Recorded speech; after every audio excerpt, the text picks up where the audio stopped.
अस्सलामुअलैकुम नाज़रीन।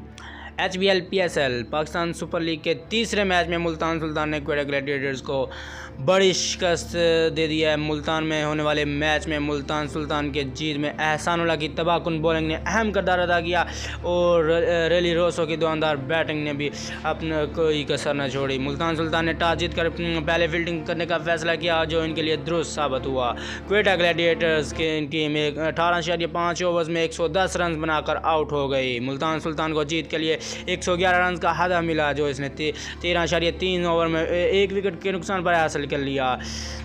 दूसरी जानब दोस्तों जो है क्वेटा की जानब से जैसन रॉय 27 और मार्टिन गुप्ता 7, अब्दुल बेंगल जई 1, सरफराज अहमद 2, उमर अकमल 11, इफ्तिखार अहमद 0, मोहम्मद नवाज 14 और नसीम शाह 1 रन बनाकर आउट हुए। मुल्तान के एहसानुल्लाह 5 जबकि समीन गुल और जो है अब्बास आफरीदी ने 2-2 विकेटें उड़ाई। याद रहे कि जो है मुल्तान सुल्तान पहले मैच में लाहौर कलंदर से शिकस्त खा चुकी है और ये मुल्तान सुल्तान का दूसरा मैच था जिसमें उसने क्वेटा ग्लैडिएटर को शिकस्त दी है। वीडियो पसंद आए तो लाइक और शेयर लाजमी करें।